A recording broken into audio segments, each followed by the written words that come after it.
Hi everyone, this is a program to find a factorial, to find the factorial of a number. Okay, so in this program we have taken, this program probably works till the factorial of 5. So that is why we have taken factorial 5 as the example. So we declare this is a memory model of a 8086 program.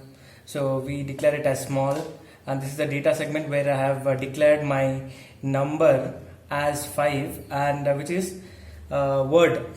Okay, DW stands DW is an assembly directive which stands for define a word, and result is a memory location where I am storing my result. Now this is a code segment, and in which first two lines are very familiar. It is initializing the data segment. Now what you're doing here is you're calling a procedure, right, or a function. So in this program your result would be in AX.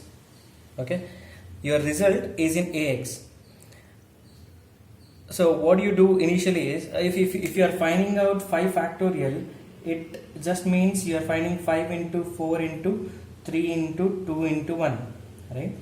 You are taking the number and you are multiplying with the next lower number.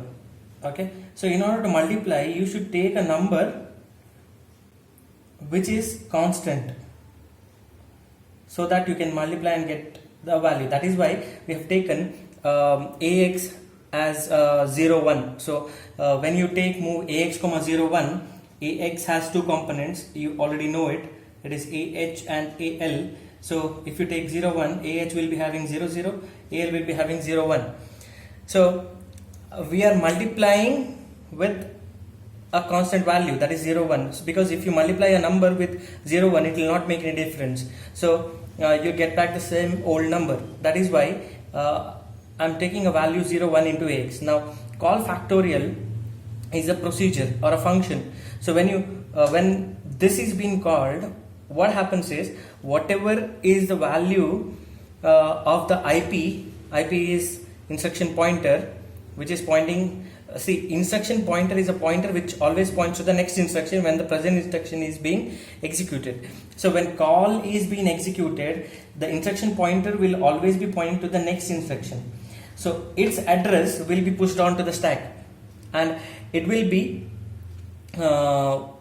popped when you come out from that function. So I am calling a function. There is a function here. When you come back, coming back is through this instruction return. So when you come back, the IP address which was pushed onto the stack will be fetched back, or which was pushed, now we are popping it back. So that IP address will be loaded into IP register, and then this instruction will be executed. Okay, so when a function or a procedure is being called, usually instruction pointer is pointing to the next instruction when present instruction is being executed. When this is being executed, instruction pointer is pointing to the next instruction. So it is having some address here, right? Say for example 1FFE. This address of IP is instruction pointer, will be pushed onto the stack. Stack is a area, it is also a memory location where the address is being stored. So this address will go and sit like this, FE and 1F. Now when you come out of the function, that is return, this address would be fetched back into IP, and this instruction will be executed. Now after knowing all this, we have executed call fact. So it will compare a number with 0 0. Why this step? Because what is the factorial of 0 0? Factorial of 0, it is 1. So if it is equal, see, comparing my number with 0 0, my number is 5, it is not 0 0. So if it was be equal to 0 0, it would come here and return. Return means it will come back to the next instruction. Since it is not 0, it will go to the next instruction, mul_num. See, multiplication works, it is 16-bit multiplication we are doing. mul num, you are multiplying number which is defined as a word with ax always. By default, if you give mul instruction, one of the operand is ax and other operand you will specify here. Mul num means num is having 5, and even if you don't mention it in the instruction, so the default operand is ax. So mul num will do ax into num. Okay, so num is 5 and ax is 1, so answer is 5, right? Then decrement num, because I need to get 4, so when I decrement num I will get 4. Now again you are calling fact from here. So this is a function inside a function. You have entered a function and you are calling the same function inside the function. So that is why it is called function inside a function. So when you call fact, now you compare num with 0, 0. Well, what is the value of num? 4. It is not equal to 0. So it will jump if equal is not executed. What happens is mul num is executed. Now when the first instruction when the first multiplication took place, the answer was 0, 5. Now when you do 16-bit multiplication, the answer will be stored in dx and ax. Okay, always remember this. When you do a 16-bit multiplication, the answer will be stored in dx and ax. Now since it is 0, 5, it is simply 0, 0, 0, 0 and 0, 0, 0, 5. Here dx is 0, 0, 0, 0 and ax is 0, 0, 0, 5. So what you are having in ax is 0, 5 now. So when you do mul num, what is the new value of num? 4. 4 into 5, previous value. So it will be 5 into 4, it is 20 in decimal, and it will get converted into hex by, since it is a hex microprocessor, I mean computation is done in hexadecimal number system. So what the next step is decrement num again. So you will get 3, call fact, again it will go back, and this loop will continue until this multiplication gets over. 5 into 4 into 3 into 2 into 1. Now when your num value reaches 1, decrement num is 0. So you again go and go to fact and compare the number with 0, 0. Since it is equal, compare number with 0, 0. See how does the compare instruction work? It will subtract the first element with the second element.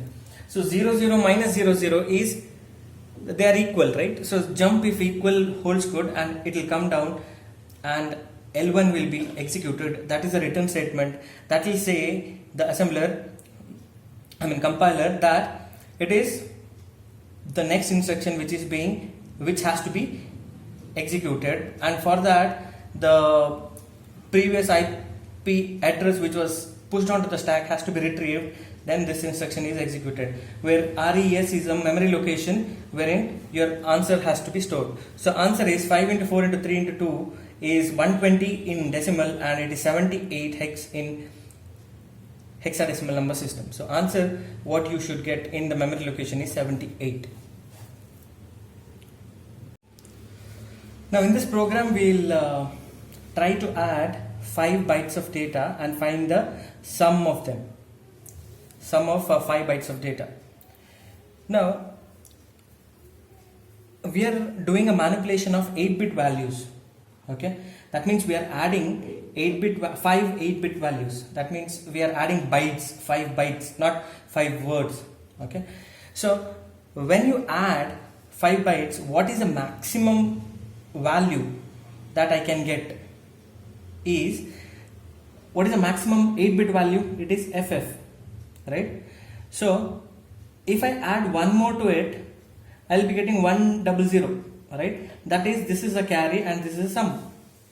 So I need to take care of the sum if it exceeds FF.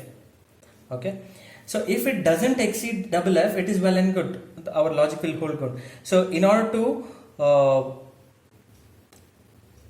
catch hold of the carry, I am using one more register here. Okay, since our data which we have declared here are very less, and when you add them, the sum will not be more than FF. right? 22, 11, 11, 11, 11. The answer would not be more than FF. So that is why we need not worry about it. Only we need to worry only when we give the inputs as numbers closer to FF, right? See, if I give FF and 1, 2, 3, 4, then the answer would be FF plus 1 is 100. Then again, if you add 2, it is 102, and so on. So in that case, we need to take care of the carry. But as a general, in general, I have taken care of carry in this program by using the register AH, okay, and the sum will be in AL register, okay. So AL register will have the sum status and AH will have the carry status. Okay. Now, when does the when is the carry getting generated? I have already explained to you. When the sum of 5 bytes of data exceeds FF, a carry is generated, and that is taken care by AH. Now, if we go through the program, everything is similar. I am defining an array of bytes, 5 bytes, and sum is a memory location. I have defined 2 memory locations so that I can store the sum as well as a carry. So duplicated with 0, so 2 memory locations will be duplicated with 0.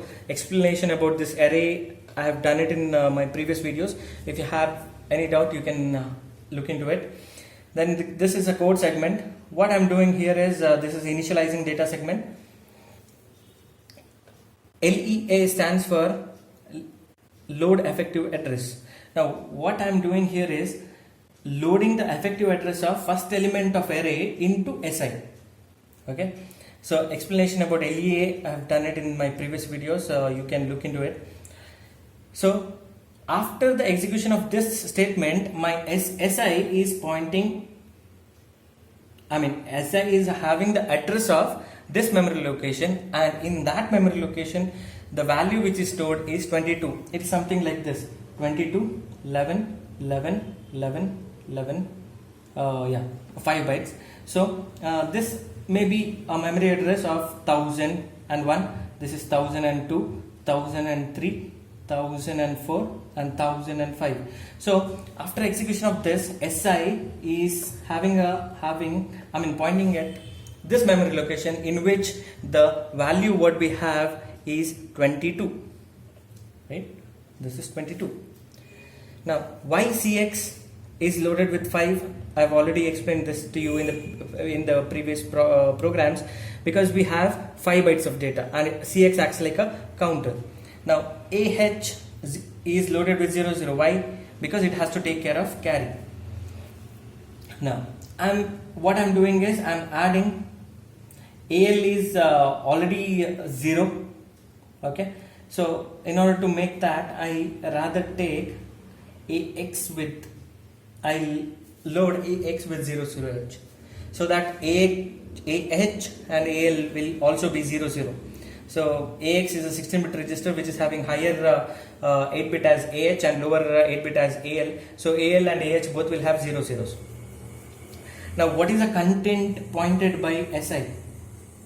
What is SI points to this? What is the content of that? 22. So 22 plus AL content is 0. So the sum will be 22. Now I am checking whether there is a carry. Okay, if there is a carry, I need to increment AH, right? Because AH is taking care of carry. If there is no carry, I need to come down to L1. L1 is a loop label. So I need to increment SI. Why I need to increment SI? If there is no carry, I just have to add the next number. So I need to increment SI so that it points here. So increment SI and loop L2. I have already told you how loop L2 works. It decrements. Loop L2 is a single instruction for 2 instructions, like decrement CX and jump on no 0 L2. Right? So loop L2, what it does is it decrements the content of CX and it checks whether it is equal to 0 or not equal to 0. If it is not equal to 0, it will loop back to L2. So loop L2, now what is the initial value of CX? 5. It will decrement, it will check whether it is equal to 0. If it is not equal to 0, it will loop back to L2. So loop L2 will do these, will work as a single instruction which does these two, which does the work of these two instructions. So this loop will continue until your Cx becomes 0. So that means this is 11 is added to 22, this 11 is also added to the sum, this and even this, because when you give loop L2, the control will come back here, add AL. What is the previous content of AL? It is 22. Add 22 to content pointed by SI, that is 11. So it will be 33. Now again you are checking for carry. There is no carry because answer is 33. There is no carry. You will get carry only when your sum exceeds FF. So you will come here, you will increment SI, it will point to the next instruction, and so on. This loop will be executed for 5 times. Now at the end, the answer of the sum will be in AL. So you move that AL content to sum, and if at all your answer exceeds FF, that carry status will be in AH, that you move to the next memory location, because we have reserved 2 memory locations to store the sum. And you give dot exit, and then one more thing here, dot exit can be written as move AH comma 4CH and in 21H. Okay, move AH comma 4CH and in 21H. These 2 instructions can be replaced by dot exit. So if at all you find instructions like move AH comma 4CH in 21H, you can replace them with a single instruction which is dot exit. So this is how the sum is, addition of 5 bytes of data is performed. Now this program is to subtract 5 bytes of data, 5 bytes of data located in 5 different memory locations. As we have done addition of 5 bytes of data situated in adjacent memory locations. Now simple logic, you take one data, subtract second data from the first data, third data from the result, fourth data from the result of the subtraction, and fifth data from the result of the subtraction. It is, see, you take one data, 25 minus 35, right? 25 is greater and 25 is smaller and 35 is greater. If you subtract, you will get a carry, right? You get a borrow. So that is why to take care of borrow, we have BH register here, and the subtracted answer, right? Answer after subtraction will be stored in BL. So BX register as a whole serves as the answer for subtraction of 5 bytes of data. Okay. In contrast to the 5 bytes of data addition which we have done previously, in which AX holds the value of the sum as well as the carry.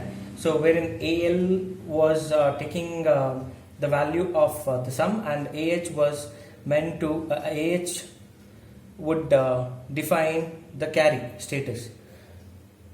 That was only if the sum would exceed FF. Now here, if the first operand is smaller and second operand is larger, obviously you will get a sum with a borrow. Okay, to take care of to cater to that, borrow is taken care by BH register, and answer is taken, subtraction answer is taken care by BL register. So BX is a register which holds the value of after subtraction. So as usual, you have declared 5 bytes of data, and result is stored in a label by name res. You can take any label for that matter, because it is a completely user defined memory location. Result, result, array, everything is a memory location. Memory location is a number wherein your data is stored. Okay, so this is a code segment. Say you are defining your data segment here with the 2 instructions. I forgot to write these instructions, so I have added them in between. So move dx comma ax, so CLC should come down, and even move bx comma 00 should come down. Now why do we clear carry? See, if the carry was set, that would be taken care while subtracting, right? So the borrow is taken into consideration. That is why you do this operation. This is called clearing the carry flag. So you move AX with 0 0 H, that means AH will also get 0 0, AL will also get 0 0. Even BX you are loading it with 0 0, so that means BH is also getting 0 0 and BL is also getting 0 0. Right? So I have already told you BX is a register which is having the value of the value after subtraction as well as taking care of borrow. AX is by default has to be taken into consideration while executing instructions like subtraction or addition. As in the previous case, you had taken add AL comma content of SI, right? So AL is by default has to be taken as a content in addition or subtraction instructions. So AX is loaded with 0, BX is loaded with 0, CX is loaded with 4. Now why not 5? See, what happens is, if in addition program you had taken 0 0 in AL and AH and you had added them. So while adding 0 0, if you add to any number, it will not make any difference. But while subtracting 0 minus if you subtract 25 from 0, obviously you will get a borrow. So that is why in this case you are subtracting these two values rather than subtracting this value from 0. So that is why we are taking a count which is one lesser than total number of values. Okay, I hope I have made the point clear. Say for example, I have taken 25, 35, 45, 91 and 95 as example here, right? So as usual, memory location 100, 1000, 1002, 1003. See, this is only for example I have given. So it may be different value, different memory address in your system, in MASM, whichever version you are using. So in addition of 5 bytes, you could take 0 in AL and add it with 25. It would not make any difference. But while subtracting under this program, if you subtract 25 from 0, you will obviously get a carry. That is why you are taking one counter lesser than total number of bytes. So 5 bytes if you have, you take 4. Now LEA SI comma ARR 1, so it will point here. SI will definitely point here. Now move AL comma SI. So this says that the content of SI, that is 25, is moved into AL. Now what you need to do, you need to take the second byte. So increment SI so that SI points here, right? It points to the next memory location wherein you have 35. Now sub AL comma content of SI. What it does, subtracts content of AL, subtract content of SI, content pointed by SI from AL. So it will be, this will be content of AL minus content of SI and it will be stored in AL again. So it is, assignment is from right to left, that is why the values will be stored in AL. So subtract AL comma content of SI is, this is 25 minus 35. So 25 is smaller than 35 is larger. Obviously there will be a carry or a borrow. So if there is no carry, you go here. If there is a carry, you subtract BH with 0 1. So BH is what? BH is having a value of 0 0 because you have initialized BH and BL with 0 zeros. So 0 0 minus 1 means it will give you FF. So indicating that there is a borrow which has involved in the subtraction because the first operand was smaller and the second operand was greater. Now here, since there was a carry, subtract BH comma 0 1, indicating that there was a borrow which was involved and the status of which is taken care by BH. Now after that it will come here AL. Now AL is having the subtracted content, so that you move it to BL and decrement CX and jump on no 0 L1. What does this doing? It is decrementing the count and checking whether it is 0. If it is not 0, you loop back here. So which is the alternate instruction for this? This is loop L1. So these two instructions can be replaced by loop L1 instruction. Loop L1 obviously does the same work as that of these two instructions, that is decrementing Cx and checking whether it is equal to 0 or not equal to 0. If it is not equal to 0, you loop back. Now again, these two instructions can be replaced by dot exit. Okay, so about the iteration. So first subtraction happened, then it will come down, it will come back to L1, it will increment SI. Increment SI means it will point to the next instruction, next memory location wherein 45 is located.